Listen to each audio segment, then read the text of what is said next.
buat memecahkan pengevaluasian kurikulum yang akan dilakukan gitu. Kemudian yang kedua itu political viability. Nah, di sini aspek yang kedua dalam memenuhi 4 standar ini yaitu kita dalam political viability ini tidak menguntungkan satu pihak saja. Jadi dalam aspek ini kita juga memikirkan pihak-pihak lain yang ini bisa memungkinkan tuh kita bekerja sama dan bisa menguntungkan semua pihak, bukan sekedar dalam evaluasi kurikulum gitu hanya mementingkan masalah pribadi saja, tapi masalah umum itu kita harus menjadikan tujuan yang utama agar evaluasi kurikulum itu menghasilkan hasil yang baik seperti itu. Jadi semuanya dari segi sosial, budaya, keagamaan dan lain sebagainya atau dalam bermasyarakat seperti itu. Terus yang ketiga, cost effectiveness nah itu ya. Ini yang dimaksud di sini itu masalah dana. Nah, dana dalam pelaksanaan kurikulum ini, bagaimana cara atau korikoh orang dalam memanage keuangan dalam membentuk kurikulum. Soalnya kalau kurikulum itu tidak jauh dari namanya dana. Nah, dana atau keuangan itu. Jadi dalam kurikulum pasti ada step-stepnya, ada kebutuhan yang bakal jadi contohnya infrastruktur atau laptop dan lain sebagainya, itu termasuk dari salah satu bentuk kurikulum yang bakal dijadikan acuan dalam pendidikan di Indonesia. Terima kasih. Oke, dari tanggapan yang sudah diberikan oleh para narasumber, bahwasanya topik yang sedang kita bicarakan ini mengenai tentang kurikulum itu layak untuk dilaksanakan seperti apa gitu, betul tidak? Ya, seperti itu. Dan bagaimana cara yang lebih baik agar dalam mengevaluasi kurikulum itu semuanya mendapatkan hasil yang baik. Jadi nggak sekedar satu pihak yang dapat keuntungan dan pihak lain malah dapat kerugian seperti itu. Dan juga mementingkan para pendidik ataupun pengajar ataupun peserta didik juga. Untuk menanggapi sedikit ya. Oke. Jadi ya. Ya, silakan.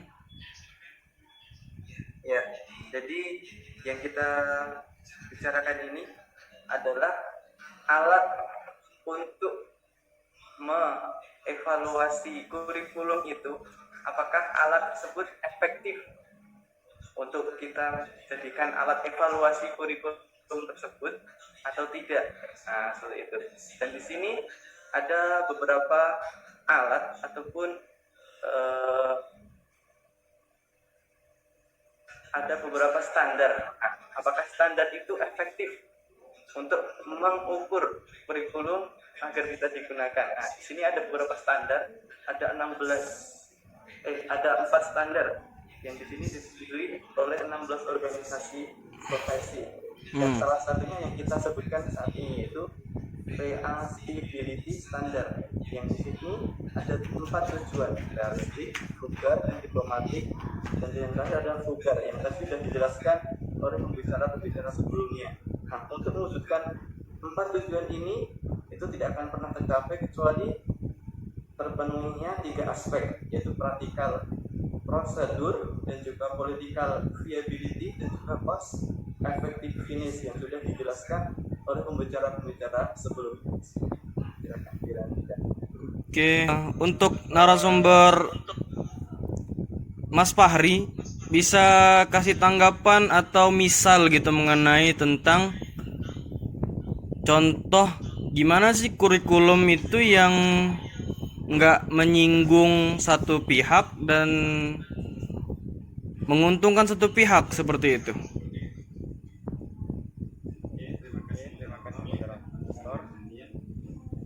Mungkin di sini saya mungkin nggak menjelaskan yang poin yang disampaikan sama dia, tapi lebih memberi contoh. Di sini saya mungkin nggak menjelaskan ya poin yang disampaikan seperti dia, akan tetapi lebih diberi contoh mungkin ya poin-poin 3 poin tersebut. Contohnya di praktikal prosedur itu kan maksudnya masyarakat di sekitar pesantren kita itu adalah bermasyarakat Syafi'i dan kita sering berbaur dengan mereka, sering bermuamalah, beribadah, misalkan sholat berjamaah dengan mereka. Jangan sampai ada benturan-benturan sosial dikarenakan kurikulum kita yang salah mereka. Salah satunya fikih yang diajarkan di pesantren kita, di sekolah kita itu fikih Hambali. Akan tetapi di masyarakat kita yang berbaur dengan mereka itu fikih Syafi'i. Ini salah satu hambatan dalam kurikulum. Maka dalam menentukan kelayakan kurikulum itu layak atau tidak, maka kita harus memperhatikan poin yang nomor 2 ini, yaitu political viability. Oke, terima kasih tanggapannya mengenai misal yang sudah dipaparkan. Gimana semuanya? Apa dirasa bincang kita sudah cukup? Atau ada sesuatu yang masih perlu disampaikan gitu? Cukup jelas ya, sudah dijelaskan apa yang menjadi topik dari pembicaraan kita hari ini dan juga bahan-bahannya dan apa yang menjadi fokus dari perbincangan kita. Kemudian kita sudah memahami beberapa contoh pula, jadi saya rasa sudah cukup jelas seperti itu. Oke, baiklah. Untuk narasumber yang lainnya gimana? Dirasa cukup atau masih ada yang perlu ditambahkan?